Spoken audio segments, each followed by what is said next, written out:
नमस्कार, खबरां दे इस बुलेटिन विच तुहाडा स्वागत है। मैं हां तरनजीत कौर। पहलां पेश ने चुणवीआं खबरां। राष्ट्रपति द्रौपदी मुर्मू ने राष्ट्रपति भवन विखे रखिया अलंकरण समारोह दौरान विशिष्ट सेवा पुरस्कार प्रदान किए।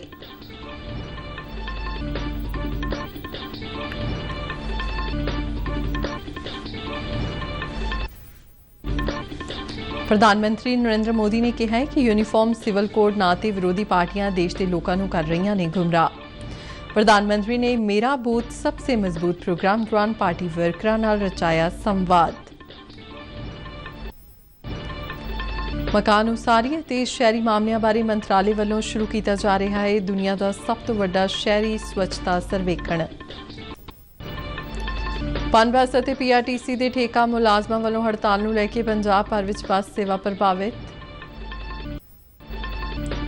ते पंजाब सने उत्तरी भारत के ज्यादातर इलाकों में बदलवाई हल्के तो दरमियाना मींह पैण की संभावना। ते हुण खबरां विस्तार नाल। राष्ट्रपति द्रौपदी मुर्मू ने राष्ट्रपति भवन विखे रखिया अलंकरण समारोह दौरान विशिष्ट सेवा पुरस्कार प्रदान किए। राष्ट्रपति ने हथियारबंद फोर्सां ते भारतीय तट रक्षक बल के 84 सेवाधीन ते सेवा मुक्त कर्मचारियों को विशिष्ट सेवा पुरस्कार प्रदान किए। राष्ट्रपति ने विलक्षण सेवा लई कर्मचारियों को 52 अति विशिष्ट सेवा मैडल, 1 बार-2 अति विशिष्ट सेवा मैडल, 3 उत्तम युद्ध सेवा मैडल और 28 परम विशिष्ट सेवा मैडल प्रदान किए।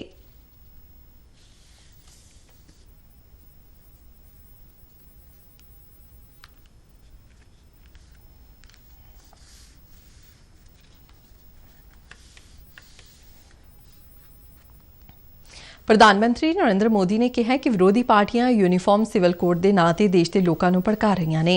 भोपाल विच मोतीलाल नेहरू स्टेडियम विच करवाए गए बीजेपी के मेरा बूथ सबसे मजबूत प्रोग्राम दौरान पार्टी वर्करां नाल संवाद करदिआं प्रधानमंत्री ने कहा कि विरोधी धिर वोट बैंक की सियासत कर रही है।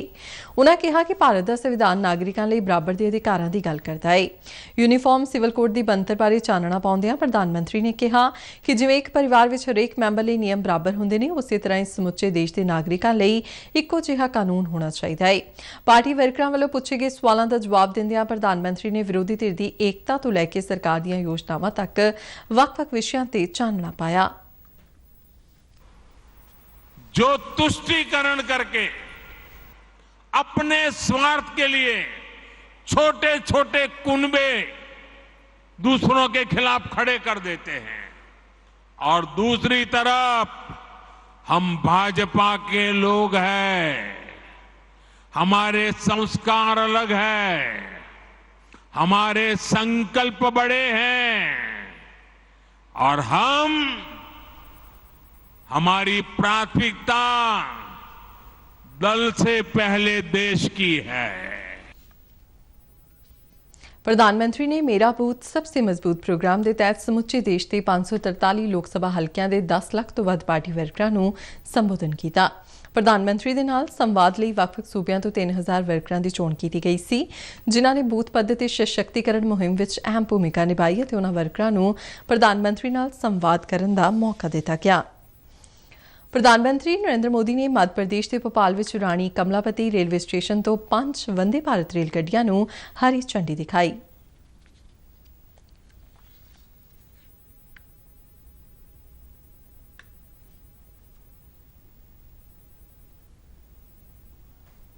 प्रधानमंत्री ने कहा कि रेलगड्डियां मध्य प्रदेश, कर्नाटक, महाराष्ट्र, गोवा, बिहार और झारखंड लिए रेलवे कनैक्टिविटी में सुधार करनगियां। इन्हां रेलगड्डियां ते चलण नाल जिथे यात्रा के समय में कमी आवेगी, उत्थे नाल ही लोकां नूं कौमांतरी पद्धर के सफर का तजर्बा हासिल होवेगा ते सैर सपाटे नूं हल्लाशेरी मिलेगी। इस दौरान प्रधानमंत्री ने वख-वख स्कूलों के विद्यार्थियों नाल गलबात कीती ते उन्हां नूं सफल जीवन के मंत्र दसे।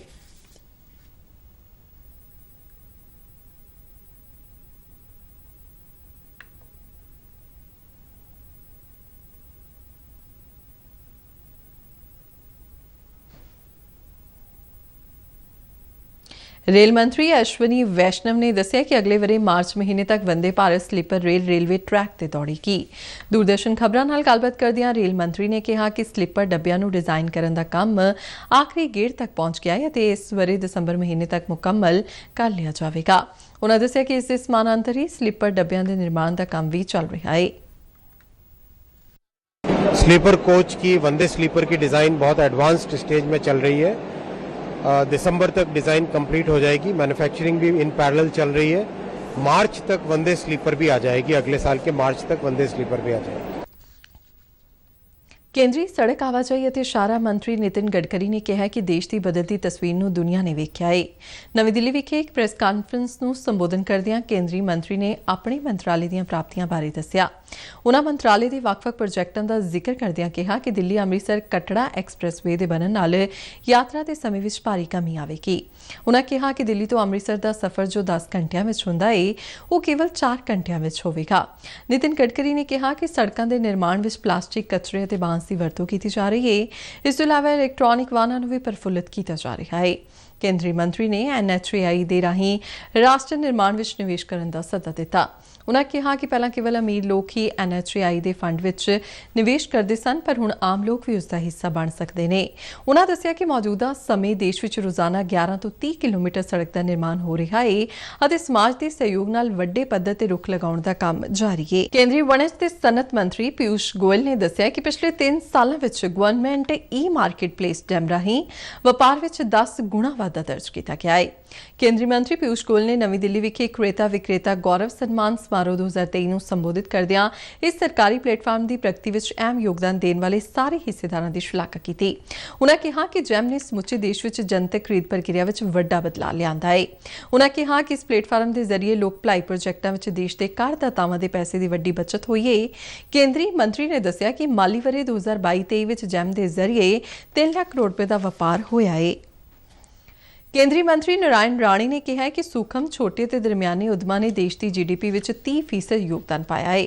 ਕੌਮਾਂਤਰੀ MSME ਦਿਵਸ ਮੌਕੇ ਨਵੀਂ ਦਿੱਲੀ ਵਿਖੇ ਮੰਤਰਾਲੇ ਵੱਲੋਂ ਕਰਵਾਏ ਗਏ ਇੱਕ ਸਮਾਗਮ ਨੂੰ ਸੰਬੋਧਨ ਕਰਦਿਆਂ ਕੇਂਦਰੀ ਮੰਤਰੀ ਨੇ ਕਿਹਾ ਕਿ MSME ਸੈਕਟਰ ਨੇ ਦੇਸ਼ ਦੀ ਬਰਾਮਦ ਵਿੱਚ ਤਕਰੀਬਨ 50% ਦਾ ਯੋਗਦਾਨ ਦਿੱਤਾ ਹੈ। ਉਨ੍ਹਾਂ ਕਿਹਾ ਕਿ ਦੁਨੀਆ ਦਾ ਭਾਰਤ ਨੂੰ ਤੀਜਾ ਸਭ ਤੋਂ ਵੱਡਾ ਅਰਥਚਾਰਾ ਬਣਾਉਣ ਵਿੱਚ MSME ਦਾ ਵੱਡਾ ਯੋਗਦਾਨ ਹੈ। ਉਨ੍ਹਾਂ MSME ਸਨਅਤਾਂ ਵਿੱਚ ਆਧੁਨਿਕ ਤਕਨਾਲੋਜੀ ਦੀ ਵਰਤੋਂ ਤੇ ਜ਼ੋਰ ਦਿੱਤਾ। ਇਸ ਦੌਰਾਨ ਕੇਂਦਰੀ ਮੰਤਰੀ ਨੇ ਸੈਕਟਰ ਦੀ ਪ੍ਰਗਤੀ ਅਤੇ ਵਿਕਾਸ ਲਈ ਚੈਂਪੀਅਨ ਪੋਰਟਲ, MSME ਆਈਡੀਆ ਹੈਕਾਥਨ ਅਤੇ ਜਿਓ ਟੈਗਿੰਗ ਲਈ ਮੋਬਾਈਲ ਐਪ ਜਿਹੀਆਂ ਪਹਿਲਕਦਮੀਆਂ ਦੀ ਸ਼ੁਰੂਆਤ ਕੀਤੀ। ਇਸ ਦੌਰਾਨ MSME ਮੰਤਰਾਲੇ, GEM, ਤ੍ਰਿਪੁਰਾ ਸਰਕਾਰ ਅਤੇ ਸਿਡਬੀ ਵਿਚਾਲੇ ਕਈ ਸਮਝੌਤਿਆਂ ਤੇ ਹਸਤਾਖਰ ਕੀਤੇ ਗਏ। ਕੇਂਦਰੀ ਮਕਾਨ ਉਸਾਰੀ ਅਤੇ ਸ਼ਹਿਰੀ ਮਾਮਲਿਆਂ ਬਾਰੇ ਮੰਤਰਾਲੇ ਵੱਲੋਂ ਦੁਨੀਆ ਦਾ ਸਭ ਤੋਂ ਵੱਡਾ ਸ਼ਹਿਰੀ ਸਵੱਛਤਾ ਸਰਵੇਖਣ ਸ਼ੁਰੂ ਕੀਤਾ ਜਾ ਰਿਹਾ ਹੈ। ਸਵੱਛ ਭਾਰਤ ਮਿਸ਼ਨ ਤਹਿਤ 8ਵੇਂ ਸਵੱਛਤਾ ਸਰਵੇਖਣ ਦਾ ਵਿਸ਼ਾ ਮੇਰਾ ਸ਼ਹਿਰ ਮੇਰੀ ਪਹਿਚਾਣ ਮਿਥਿਆ ਗਿਆ ਹੈ। 1 ਜੁਲਾਈ 2023 ਤੋਂ ਇਸ ਸਰਵੇਖਣ ਦੇ ਤਹਿਤ 3000 ਮੁਲਾਂਕਣ ਕਰਨ ਵਾਲਿਆਂ ਨੂੰ ਸ਼ਾਮਲ ਕੀਤਾ ਜਾਵੇਗਾ। ਇਹ ਮੁਲਾਂਕਣਕਰਤਾ 4500 ਤੋਂ ਵੱਧ ਸ਼ਹਿਰਾਂ ਵਿੱਚ 46 ਸੂਚਕਾਂ ਦੇ ਡੇਟਾ ਇਕੱਠਾ ਕਰਨਗੇ, ਜਿਸ ਦੇ ਆਧਾਰ ਤੇ ਸਰਵੇਖਣ ਨੂੰ ਅੰਤਿਮ ਰੂਪ ਦਿੱਤਾ ਜਾਵੇਗਾ। ਸਵੱਛਤਾ ਸਰਵੇਖਣ ਦੇ ਨਾਲ ਸਾਫ਼ ਸਫਾਈ ਅਤੇ ਕੂੜੇ ਦੇ ਪ੍ਰਬੰਧਨ ਵਿੱਚ ਪ੍ਰਤੀਯੋਗਤਾ ਦਾ ਮਾਹੌਲ ਵਧੇਗਾ ਅਤੇ ਸ਼ਹਿਰਾਂ ਨੂੰ ਇੱਕ ਦੂਜੇ ਦੇ ਬਿਹਤਰੀਨ ਅਭਿਆਸਾਂ ਤੋਂ ਸਿੱਖਣ ਦਾ ਮੌਕਾ ਮਿਲੇਗਾ। ਇਸ ਦੇ ਨਾਲ ਹੀ ਨਾਗਰਿਕ ਸਵੱਛਤਾ ਪ੍ਰਤੀ ਜਾਗਰੂਕ ਹੋਣਗੇ। ਕਾਨੂੰਨ ਅਤੇ ਨਿਆਂ ਮੰਤਰਾਲੇ ਮੁਤਾਬਿਕ ਦੇਸ਼ ਦੀਆਂ 25 ਹਾਈਕੋਰਟਾਂ ਵਿੱਚ 800 ਤੋਂ ਵੱਧ ਈ-ਸੇਵਾ ਕੇਂਦਰ ਚਾਲੂ ਹੋ ਗਏ ਨੇ। ਮੰਤਰਾਲੇ ਦੇ ਇੱਕ ਬਿਆਨ ਮੁਤਾਬਿਕ ਨਾਗਰਿਕਾਂ ਨੂੰ ਧਿਆਨ ਵਿੱਚ ਰੱਖਦਿਆਂ ਅਦਾਲਤਾਂ ਦੀਆਂ ਸੇਵਾਵਾਂ ਸੁਖਾਲੇ ਮਾਧਿਅਮ ਨਾਲ ਉਪਲਬਧ ਕਰਵਾਉਣ ਲਈ ਈ-ਸੇਵਾ ਕੇਂਦਰਾਂ ਦੀ ਸ਼ੁਰੂਆਤ ਕੀਤੀ ਗਈ ਹੈ। ਇਸ ਦੇ ਜ਼ਰੀਏ ਅਦਾਲਤਾਂ ਦੀਆਂ ਕਈ ਸੇਵਾਵਾਂ ਤੇ ਕੇਸਾਂ ਨਾਲ ਸੰਬੰਧਿਤ ਜਾਣਕਾਰੀ ਸੁਖਾਲੀ ਮਿਲ ਸਕਦੀ ਹੈ। ਈ-ਸੇਵਾ ਕੇਂਦਰਾਂ ਨੂੰ ਕੋਰਟ ਕੰਪਲੈਕਸਾਂ ਦੇ ਦਾਖਲਾ ਬਿੰਦੂਆਂ ਤੇ ਸਥਾਪਿਤ ਕੀਤਾ ਜਾ ਰਿਹਾ ਹੈ। ਇਸ ਦੇ ਰਾਹੀਂ ਵਕੀਲ ਅਤੇ ਪਟੀਸ਼ਨਕਰਤਾ ਕਿਸੇ ਵੀ ਤਰ੍ਹਾਂ ਦੀ ਜਾਣਕਾਰੀ ਅਤੇ ਈ-ਫਾਈਲਿੰਗ ਲਈ ਮਦਦ ਲੈ ਸਕਦੇ ਨੇ। ਮੰਤਰਾਲੇ ਨੇ ਕਿਹਾ ਕਿ ਸਾਰੀਆਂ ਹਾਈਕੋਰਟਾਂ ਤੇ ਜ਼ਿਲ੍ਹਾ ਕੋਰਟ ਵਿੱਚ ਈ-ਸੇਵਾ ਕੇਂਦਰਾਂ ਦਾ ਪਾਇਲਟ ਪ੍ਰੋਜੈਕਟ ਸ਼ੁਰੂ ਕੀਤਾ ਗਿਆ ਹੈ, ਜਿਸ ਨੂੰ ਦੇਸ਼ ਦੇ ਸਾਰੇ ਅਦਾਲਤੀ ਕੰਪਲੈਕਸਾਂ ਵਿੱਚ ਲਾਗੂ ਕੀਤਾ ਜਾ ਰਿਹਾ ਹੈ। ਕਰਮਚਾਰੀ ਭਵਿੱਖ ਨਿਧੀ ਸੰਗਠਨ EPFO ਨੇ ਉੱਚ ਪੈਨਸ਼ਨ ਦਰਾਂ ਲਈ ਅਰਜ਼ੀਆਂ ਦੇਣ ਦੀ ਮਿਤੀ 11 ਜੁਲਾਈ ਤੱਕ ਵਧਾ ਦਿੱਤੀ ਹੈ। ਕੇਂਦਰੀ ਕਿਰਤ ਮੰਤਰਾਲੇ ਵੱਲੋਂ ਜਾਰੀ ਬਿਆਨ ਮੁਤਾਬਿਕ ਯੋਗ ਪੈਨਸ਼ਨ ਧਾਰਕਾਂ ਤੇ ਮੈਂਬਰਾਂ ਨੂੰ ਉੱਚ ਪੈਨਸ਼ਨ ਦਰਾਂ ਲਈ ਅਪਲਾਈ ਕਰਨ ਵਾਸਤੇ 15 ਦਿਨਾਂ ਦੀ ਆਖਰੀ ਮੋਹਲਤ ਦਿੱਤੀ ਗਈ ਹੈ। ਇਸ ਤੋਂ ਪਹਿਲਾਂ EPFO ਨੇ 26 ਜੂਨ ਤੱਕ ਅਪਲਾਈ ਕਰਨ ਦੀ ਮਿਤੀ ਵਿੱਚ ਵਾਧਾ ਕੀਤਾ ਸੀ। ਇਸ ਦੌਰਾਨ 16 ਲੱਖ ਤੋਂ ਵੱਧ ਅਰਜ਼ੀਆਂ ਪ੍ਰਾਪਤ ਕੀਤੀਆਂ ਗਈਆਂ। EPFO ਵੱਲੋਂ ਆਨਲਾਈਨ ਮਾਧਿਅਮ ਰਾਹੀਂ ਪੈਨਸ਼ਨ ਧਾਰਕਾਂ ਤੇ ਮੈਂਬਰਾਂ ਨੂੰ ਜਾਣਕਾਰੀ ਦੇਣ ਲਈ 3 ਮਹੀਨਿਆਂ ਦਾ ਸਮਾਂ ਦਿੱਤਾ ਗਿਆ ਸੀ। ਸਮੁੱਚੇ ਪੰਜਾਬ ਵਿੱਚ ਪਨਬਸ ਅਤੇ ਪੀਆਰਟੀਸੀ ਦੇ ਠੇਕਾ ਮੁਲਾਜ਼ਮਾਂ ਵੱਲੋਂ ਆਪਣੀਆਂ ਮੰਗਾਂ ਨੂੰ ਲੈ ਕੇ ਅੱਜ ਹੜਤਾਲ ਕੀਤੀ ਗਈ। ਪਨਬਸ ਯੂਨੀਅਨ ਦੇ ਸੂਬਾ ਆਗੂ ਹੀਰਾ ਸਿੰਘ ਨੇ ਕਿਹਾ ਕਿ ਸੂਬਾ ਸਰਕਾਰ ਵੱਲੋਂ ਪਿਛਲੇ ਦਿਨੀ ਉਹਨਾਂ ਦੀਆਂ ਮੰਗਾਂ ਮੰਨੀਆਂ ਗਈਆਂ ਸਨ, ਪਰ 15 ਦਿਨ ਬੀਤ ਜਾਣ ਤੋਂ ਬਾਅਦ ਵੀ ਕੋਈ ਅਮਲ ਨਹੀਂ ਕੀਤਾ ਜਾ ਰਿਹਾ। ਉਹਨਾਂ ਕਿਹਾ ਕਿ ਇਸ ਦੇ ਵਿਰੋਧ ਵਿੱਚ ਅੱਜ ਸਮੁੱਚੇ ਪੰਜਾਬ ਦੇ 27 ਡਿਪੂ ਬੰਦ ਰੱਖੇ ਗਏ ਨੇ। ਉਹਨਾਂ ਸੂਬਾ ਸਰਕਾਰ ਤੇ ਇਲਜ਼ਾਮ ਲਗਾਇਆ ਕਿ ਸਰਕਾਰ ਆਪਣੇ ਕੀਤੇ ਵਾਅਦਿਆਂ ਤੋਂ ਭੱਜ ਰਹੀ ਹੈ ਤੇ ਉਹਨਾਂ ਦੀਆਂ ਮੰਗਾਂ ਨੂੰ ਨਜ਼ਰਅੰਦਾਜ਼ ਕੀਤਾ ਜਾ ਰਿਹਾ ਹੈ। ਯੂਨੀਅਨ ਦੇ ਆਗੂਆਂ ਨੇ ਕਿਹਾ ਕਿ ਸਰਕਾਰ ਦੇ ਵੱਖ-ਵੱਖ ਅਧਿਕਾਰੀਆਂ ਨਾਲ ਹੋਈਆਂ ਮੀਟਿੰਗਾਂ ਦੌਰਾਨ ਜਥੇਬੰਦੀ ਵੱਲੋਂ ਗੰਭੀਰਤਾ ਨਾਲ ਆਪਣੀਆਂ ਮੰਗਾਂ ਰੱਖੀਆਂ ਗਈਆਂ ਸਨ ਅਤੇ ਟਰਾਂਸਪੋਰਟ ਮੰਤਰੀ ਵੱਲੋਂ ਇਹਨਾਂ ਨੂੰ ਲਾਗੂ ਕਰਨ ਦਾ ਭਰੋਸਾ ਵੀ ਦਿੱਤਾ ਗਿਆ ਸੀ। ਪਟਿਆਲਾ ਦੇ ਜ਼ਿਲ੍ਹਾ ਸਮਾਜਿਕ ਸੁਰੱਖਿਆ ਅਫਸਰ ਵੱਲੋਂ ਵੱਖ-ਵੱਖ ਸਮਾਜ ਸੇਵੀ ਸੰਗਠਨਾਂ ਦੇ ਸਹਿਯੋਗ ਨਾਲ ਅੰਤਰਰਾਸ਼ਟਰੀ ਨਸ਼ਾ ਵਿਰੋਧੀ ਦਿਵਸ ਸੰਬੰਧੀ ਇੱਕ ਸੈਮੀਨਾਰ ਕਰਵਾਇਆ ਗਿਆ। ਡਿਪਟੀ ਕਮਿਸ਼ਨਰ ਸਾਕਸ਼ੀ ਸਾਨੀ ਦੀ ਸਰਪ੍ਰਸਤੀ ਹੇਠ government state college of education ਵਿਖੇ ਕਰਵਾਏ ਗਏ ਸੈਮੀਨਾਰ ਦੌਰਾਨ ਵੱਖ-ਵੱਖ ਬੁਲਾਰਿਆਂ ਨੇ ਨਸ਼ਿਆਂ ਬਾਰੇ ਆਪਣੇ ਵਿਚਾਰ ਪੇਸ਼ ਕੀਤੇ। ਸਮਾਗਮ ਨੂੰ ਸੰਬੋਧਨ ਕਰਦਿਆਂ ਜ਼ਿਲ੍ਹਾ ਸਮਾਜਿਕ ਸੁਰੱਖਿਆ ਅਫਸਰ ਵਰਿੰਦਰ ਸਿੰਘ ਬੈਂਸ ਨੇ ਕਿਹਾ ਕਿ ਵੱਖ-ਵੱਖ ਕਾਲਜਾਂ ਦੇ ਵਿਦਿਆਰਥੀਆਂ ਵੱਲੋਂ ਨਸ਼ਿਆਂ ਦੇ ਵਿਰੁੱਧ ਲਾਮਬੱਧ ਹੋ ਕੇ ਅੱਗੇ ਆਉਣਾ ਸ਼ਲਾਘਾਯੋਗ ਕਦਮ ਹੈ। ਉਨ੍ਹਾਂ ਕਿਹਾ ਕਿ ਅੱਜ ਦੇ ਸਮੇਂ ਵਿੱਚ ਨਸ਼ਿਆਂ ਦਾ ਮੁੱਦਾ ਬੇਹੱਦ ਚਿੰਤਾ ਦਾ ਵਿਸ਼ਾ ਹੈ ਅਤੇ ਸਾਨੂੰ ਸਾਰਿਆਂ ਨੂੰ ਇਕਜੁੱਟ ਹੋ ਕੇ ਨਸ਼ਿਆਂ ਵਿਰੁੱਧ ਜਾਗਰੂਕਤਾ ਮੁਹਿੰਮ ਵਿੱਚ ਆਪਣਾ ਯੋਗਦਾਨ ਦੇਣਾ ਚਾਹੀਦਾ ਹੈ। ਸੈਮੀਨਾਰ ਵਿੱਚ ਸ਼ਾਮਿਲ ਹੋਏ ਬੁਲਾਰਿਆਂ ਨੇ ਪੰਜਾਬ ਵਿੱਚ ਨਸ਼ਿਆਂ ਨੂੰ ਖਤਮ ਕਰਨ ਲਈ ਸਾਰਿਆਂ ਨੂੰ ਯੋਗਦਾਨ ਦੇਣ ਦੀ ਅਪੀਲ ਕੀਤੀ। ਫਾਜ਼ਿਲਕਾ ਦੇ ਡਿਪਟੀ ਕਮਿਸ਼ਨਰ ਅਤੇ ਅਬੋਹਰ ਨਗਰ ਨਿਗਮ ਦੇ ਕਮਿਸ਼ਨਰ ਡਾਕਟਰ ਸੇਨੂ ਦੁੱਗਲ ਨੇ ਜ਼ਿਲ੍ਹੇ ਵਿੱਚ ਚੱਲ ਰਹੇ ਮਹਾਤਮਾ ਗਾਂਧੀ ਨਰੇਗਾ ਦੇ ਪ੍ਰੋਜੈਕਟਾਂ ਦੀ ਪ੍ਰਗਤੀ ਬਾਰੇ ਵੱਖ-ਵੱਖ ਵਿਭਾਗਾਂ ਦੇ ਅਧਿਕਾਰੀਆਂ ਨਾਲ ਮੀਟਿੰਗ ਕੀਤੀ। ਉਨ੍ਹਾਂ ਵਿਕਾਸ ਪ੍ਰੋਜੈਕਟਾਂ ਦੀ ਸਮੀਖਿਆ ਕਰਦਿਆਂ ਸੰਬੰਧਿਤ ਅਧਿਕਾਰੀਆਂ ਨੂੰ ਸਮੇਂ ਸਿਰ ਪ੍ਰੋਜੈਕਟਾਂ ਨੂੰ ਮੁਕੰਮਲ ਕਰਨ ਦੇ ਹੁਕਮ ਦਿੱਤੇ। ਮੀਟਿੰਗ ਦੌਰਾਨ ਡਿਪਟੀ ਕਮਿਸ਼ਨਰ ਨੇ ਮਹਾਤਮਾ ਗਾਂਧੀ ਨਰੇਗਾ ਸਕੀਮ ਨਾਲ ਸੰਬੰਧਿਤ ਵਿਕਾਸ ਕਾਰਜਾਂ ਦੀ ਸਮੀਖਿਆ ਕੀਤੀ ਅਤੇ ਉਨ੍ਹਾਂ ਨੂੰ ਮਿੱਥੇ ਟੀਚੇ ਅਨੁਸਾਰ ਮੁਕੰਮਲ ਕਰਨ ਦੀ ਹਦਾਇਤ ਕੀਤੀ। ਡਿਪਟੀ ਕਮਿਸ਼ਨਰ ਨੇ ਬਰਸਾਤ ਦੇ ਮੌਸਮ ਨੂੰ ਧਿਆਨ ਵਿੱਚ ਰੱਖਦਿਆਂ ਪਿੰਡਾਂ ਵਿੱਚ ਛੱਪੜਾਂ ਦੀ ਸਾਫ਼-ਸਫਾਈ ਕਰਵਾਉਣ ਲਈ ਵੀ ਆਖਿਆ। ਬਰਸਾਤ ਦੇ ਮੌਸਮ ਦੌਰਾਨ ਸੰਭਾਵਿਤ ਹੜ੍ਹਾਂ ਦੀ ਰੋਕਥਾਮ ਲਈ ਸ਼ਹੀਦ ਭਗਤ ਸਿੰਘ ਨਗਰ ਨਵਾਂ ਸ਼ਹਿਰ ਵਿੱਚ ਹੜ੍ਹ ਕੰਟਰੋਲ ਰੂਮ ਸਥਾਪਿਤ ਕੀਤਾ ਗਿਆ ਹੈ। ਡਿਪਟੀ ਕਮਿਸ਼ਨਰ ਨਵਜੋਤਪਾਲ ਸਿੰਘ ਰੰਧਾਵਾ ਨੇ ਦੱਸਿਆ ਕਿ ਸੰਭਾਵਿਤ ਹੜ੍ਹਾਂ ਦੀ ਰੋਕਥਾਮ ਲਈ ਸਾਰੇ ਪ੍ਰਬੰਧ ਯਕੀਨੀ ਬਣਾਏ ਗਏ ਨੇ ਅਤੇ ਜ਼ਿਲ੍ਹੇ ਦੇ ਵੱਖ-ਵੱਖ ਖੇਤਰਾਂ ਲਈ ਹੈਲਪਲਾਈਨ ਨੰਬਰ ਜਾਰੀ ਕੀਤੇ ਗਏ ਨੇ।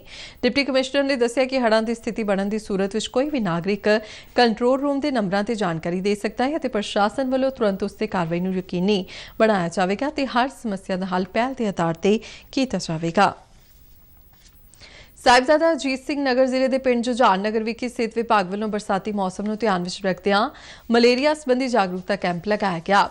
ਇਸ ਦੌਰਾਨ ਮਹਿਕਮੇ ਦੇ ਵੱਖ-ਵੱਖ ਡਾਕਟਰਾਂ ਵੱਲੋਂ ਲੋਕਾਂ ਨੂੰ ਮਲੇਰੀਆ ਦੀ ਬਿਮਾਰੀ ਫੈਲਾਉਣ ਵਾਲੇ ਮੱਛਰਾਂ ਅਤੇ ਉਹਨਾਂ ਦੇ ਪੈਦਾ ਹੋਣ ਤੋਂ ਰੋਕਣ ਲਈ ਜਾਗਰੂਕ ਕੀਤਾ। ਉਹਨਾਂ ਕਿਹਾ ਕਿ ਠੰਡ ਲੱਗਣ, ਬੁਖਾਰ ਹੋਣ, ਉਲਟੀਆਂ ਅਤੇ ਸਿਰ ਦਰਦ ਜਿਹੇ ਲੱਛਣਾਂ ਦੀ ਸੂਰਤ ਵਿੱਚ ਡਾਕਟਰੀ ਸਲਾਹ ਲੈਣੀ ਚਾਹੀਦੀ ਹੈ। ਇਸ ਤੋਂ ਇਲਾਵਾ ਖੂਨ ਦੀ ਜਾਂਚ ਰਾਹੀਂ ਮਲੇਰੀਆ ਹੋਣ ਦੀ ਪੁਸ਼ਟੀ ਕਰਨੀ ਚਾਹੀਦੀ ਹੈ। ਸਿਹਤ ਮਹਿਕਮੇ ਦੇ ਡਾਕਟਰਾਂ ਨੇ ਲੋਕਾਂ ਨੂੰ ਪਾਣੀ ਦੀਆਂ ਟੈਂਕੀਆਂ ਨੂੰ ਢੱਕ ਕੇ ਰੱਖਣ ਅਤੇ ਖੁੱਲ੍ਹੇ ਵਿੱਚ ਪਾਣੀ ਇਕੱਠਾ ਨਾ ਹੋਣ ਦੀ ਸਲਾਹ ਦਿੱਤੀ। ਬਠਿੰਡਾ ਜ਼ਿਲ੍ਹੇ ਦੇ ਪਿੰਡ ਕਾਲਚਰਾਣੀ ਵਿਖੇ ਪੰਜਾਬ ਸਰਕਾਰ ਦੇ ਰੋਜ਼ਗਾਰ ਸਿਰਜਣ ਅਤੇ ਸਿਖਲਾਈ ਵਿਭਾਗ ਵੱਲੋਂ ਸੀਪਾਈਟ ਕੈਂਪ ਵੱਲੋਂ ਹਥਿਆਰਬੰਦ ਫੋਰਸਾਂ ਵਿੱਚ ਭਰਤੀ ਹੋਣ ਦੇ ਚਾਹਵਾਨ ਲੜਕਿਆਂ ਨੂੰ ਸਰੀਰਕ ਯੋਗਤਾ ਅਤੇ ਲਿਖਤੀ ਪੇਪਰ ਦੀ ਮੁਫਤ ਸਿਖਲਾਈ ਦਿੱਤੀ ਜਾਵੇਗੀ। ਕੈਂਪ ਦੇ ਇੰਚਾਰਜ ਹਰਮੇਲ ਸਿੰਘ ਨੇ ਦੱਸਿਆ ਕਿ ਸਿਖਲਾਈ ਲੈਣ ਦੇ ਚਾਹਵਾਨ ਲੜਕੇ ਕਿਸੇ ਵੀ ਕੰਮਕਾਜੀ ਦਿਨ ਕੈਂਪ ਆ ਕੇ ਜਾਣਕਾਰੀ ਲੈ ਸਕਦੇ ਨੇ ਅਤੇ ਸਿਖਲਾਈ ਲੈਣ ਦੇ ਚਾਹਵਾਨ ਉਮੀਦਵਾਰਾਂ ਵੱਲੋਂ 12ਵੀਂ ਜਮਾਤ ਦੇ ਸਰਟੀਫਿਕੇਟ ਦੀ ਫੋਟੋਕਾਪੀ, ਆਧਾਰ ਕਾਰਡ ਦੀ ਫੋਟੋਕਾਪੀ, ਆਨਲਾਈਨ ਫਾਰਮ ਦੀ ਫੋਟੋਕਾਪੀ, 2 ਪਾਸਪੋਰਟ ਤਸਵੀਰਾਂ, ਜਾਤੀ ਸਰਟੀਫਿਕੇਟ ਅਤੇ ਰਿਹਾਇਸ਼ੀ ਸਰਟੀਫਿਕੇਟ ਜਿਹੇ ਦਸਤਾਵੇਜ਼ ਲਿਆਉਣੇ ਲਾਜ਼ਮੀ ਹੋਣਗੇ। ਉਨ੍ਹਾਂ ਦੱਸਿਆ ਕਿ ਸਿਖਲਾਈ ਲੈਣ ਵਾਲੇ ਉਮੀਦਵਾਰਾਂ ਨੂੰ ਖਾਣਾ ਤੇ ਰਿਹਾਇਸ਼ ਦੀ ਸਹੂਲਤ ਬਿਲਕੁਲ ਮੁਫਤ ਦਿੱਤੀ ਜਾਵੇਗੀ। ਵਿਦਿਆ ਭਾਰਤੀ ਪੰਜਾਬ ਦੀ ਜਲੰਧਰ ਵਿੱਚ ਚੱਲ ਰਹੀ 3 ਦਿਨਾਂ ਚਿੰਤਨ ਬੈਠਕ ਅੱਜ ਸਮਾਪਤ ਹੋ ਗਈ। ਵਿਦਿਆ ਭਾਰਤੀ ਅਖਿਲ ਭਾਰਤੀ ਸਿੱਖਿਆ ਸੰਸਥਾਨ ਵੱਲੋਂ ਕਰਵਾਈ ਗਈ ਇਸ ਚਿੰਤਨ ਬੈਠਕ ਵਿੱਚ ਗੁਣਾਤਮਕ, ਸੰਖਿਆਤਮਕ ਅਤੇ ਸੰਗਠਨਾਤਮਕ ਸਥਿਤੀ ਦੀ ਸਮੀਖਿਆ ਕੀਤੀ ਗਈ ਅਤੇ ਵਿਚਾਰ ਵਟਾਂਦਰਾ ਕੀਤਾ ਗਿਆ। ਇਸ ਦੌਰਾਨ ਹਾਸਲ ਕੀਤੇ ਗਏ ਸੁਝਾਵਾਂ ਨੂੰ ਕੇਂਦਰ ਨੂੰ ਭੇਜਿਆ ਜਾਵੇਗਾ, ਜਿਨ੍ਹਾਂ ਦੇ ਆਧਾਰ ਤੇ ਵਿਦਿਆ ਭਾਰਤੀ ਨਵੀਆਂ ਨੀਤੀਆਂ ਅਤੇ ਟੀਚਿਆਂ ਦਾ ਨਿਰਧਾਰਨ ਕਰਦੀ ਹੈ।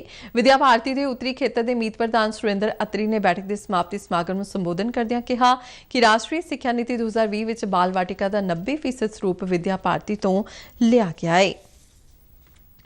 ਪੰਜਾਬ ਵਿਜੀਲੈਂਸ ਬਿਊਰੋ ਨੇ ਸ਼੍ਰੀ ਮੁਕਤਸਰ ਸਾਹਿਬ ਦੇ ਮਾਲ ਹਲਕਾ ਭੁੱਲਰ ਵਿਖੇ ਤਾਇਨਾਤ ਇੱਕ ਪਟਵਾਰੀ ਅਤੇ ਉਸ ਦੇ ਨਿੱਜੀ ਸਹਾਇਕ ਨੂੰ ਕਥਿਤ ਤੌਰ ਤੇ ਰਿਸ਼ਵਤ ਲੈਂਦਿਆਂ ਰੰਗੇ ਹੱਥੀਂ ਗ੍ਰਿਫਤਾਰ ਕੀਤਾ ਹੈ। ਵਿਜੀਲੈਂਸ ਬਿਊਰੋ ਦੇ ਇੱਕ ਬੁਲਾਰੇ ਨੇ ਦੱਸਿਆ ਕਿ ਪਟਵਾਰੀ ਗੁਰਪ੍ਰੀਤ ਸਿੰਘ ਅਤੇ ਉਸ ਦੇ ਨਿੱਜੀ ਸਹਾਇਕ ਕੁਲਦੀਪ ਸਿੰਘ ਨੂੰ 18,000 ਰੁਪਏ ਰਿਸ਼ਵਤ ਦੇ ਤੌਰ ਤੇ ਲੈਣ ਦੇ ਦੋਸ਼ ਤਹਿਤ ਗ੍ਰਿਫਤਾਰ ਕੀਤਾ ਗਿਆ ਹੈ। ਸ਼ਿਕਾਇਤਕਰਤਾ ਗੁਰਪਾਲ ਸਿੰਘ ਵੱਲੋਂ ਦਿੱਤੀ ਗਈ ਸ਼ਿਕਾਇਤ ਮੁਤਾਬਿਕ ਪਟਵਾਰੀ ਵੱਲੋਂ ਜ਼ਮੀਨ ਦੇ ਇੰਤਕਾਲ ਲਈ 18,000 ਰੁਪਏ ਰਿਸ਼ਵਤ ਦੇ ਤੌਰ ਤੇ ਮੰਗੇ ਗਏ ਸਨ। ਬੁਲਾਰੇ ਨੇ ਦੱਸਿਆ ਕਿ ਵਿਜੀਲੈਂਸ ਦੀ ਟੀਮ ਨੇ ਜਾਲ ਵਿੱਚ ਆ ਕੇ 2 ਸਰਕਾਰੀ ਗਵਾਹਾਂ ਦੀ ਮੌਜੂਦਗੀ ਵਿੱਚ ਮੁਲਜ਼ਮਾਂ ਨੂੰ ਮੌਕੇ ਤੋਂ ਕਾਬੂ ਕੀਤਾ। ਵਿਜੀਲੈਂਸ ਨੇ ਮੁਲਜ਼ਮਾਂ ਖਿਲਾਫ ਭ੍ਰਿਸ਼ਟਾਚਾਰ ਰੋਕਥਾਮ ਕਾਨੂੰਨ ਤਹਿਤ ਕੇਸ ਦਰਜ ਕਰ ਲਿਆ ਹੈ। पंजाब राज बिजली कारपोरेशन लिमिटेड ਵੱਲੋਂ बिजली चोरी ਅਤੇ बिजली ਦੀ ਅਣਅਧਿਕਾਰਿਤ ਵਰਤੋਂ ਦੇ ਖਿਲਾਫ ਮੁਹਿੰਮ ਚਲਾਈ ਜਾ ਰਹੀ ਹੈ।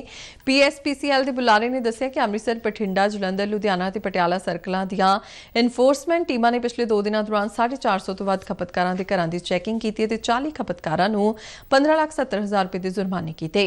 ਬੁਲਾਰੇ ਨੇ ਕਿਹਾ ਕਿ ਇਸ ਮੁਹਿੰਮ ਦੇ ਤਹਿਤ ਉਲੰਘਣਾ ਕਰਨ ਵਾਲੀਆਂ ਸਾਰੀਆਂ ਸ਼੍ਰੇਣੀਆਂ ਦੇ ਖਪਤਕਾਰਾਂ ਤੇ ਖੇਤੀਬਾੜੀ ਖੇਤਰ ਦੇ ਕੁਨੈਕਸ਼ਨਾਂ ਵਾਲੇ ਖਪਤਕਾਰਾਂ ਵਿਰੁੱਧ ਨਿਯਮਾਂ ਮੁਤਾਬਿਕ ਕਾਰਵਾਈ ਕੀਤੀ ਜਾਵੇਗੀ।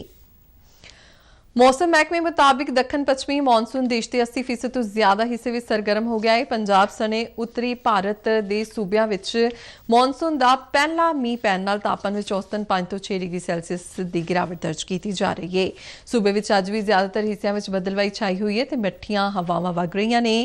मौसम महकमे मुताबिक ਆਉਂਦੇ 24 ਘੰਟਿਆਂ ਵਿੱਚ सूबे ਵਿੱਚ ਕਈ ਥਾਈਂ ਹਲਕੀ ਤੋਂ ਦਰਮਿਆਨੀ ਬਾਰਿਸ਼ ਹੋ ਸਕਦੀ ਹੈ।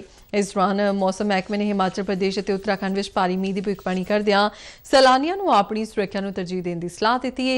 महकमे ने कहा कि मीह कारण दोहां सूबਿਆਂ में आवाजाही प्रभावित हो सकती है। हिमाचल प्रदेश में पिछले 24 घंटों दौरान भारी बारिश कारण कई थाई जमीन खिसकन कारण आवाजाही वड्डे पद्धर से प्रभावित हुई है। सूबे के आफत प्रबंधन मुताबिक मीह नाल 102 करोड़ रुपए तो वध का नुकसान होने का अंदाजा है। इस दौरान जमीन खिसकन दी ਵੱਖ-ਵੱਖ घटनावां में 9 लोगों की मौत हो गई है। मौसम महकमे ने अगले 24 घंटिया कई थाई भारी मीह नूं लैके अलर्ट भी जारी किया है। खबरों के बुलेटिन साडे दर्शक RNU DDK जलंधर के YouTube चैनल, फेसबुक पेज और ट्विटर हैंडल से भी वेख सकते हैं। इस नाल ही खबरों का बुलेटिन खत्म होता है। इजाजत दिओ, नमस्कार।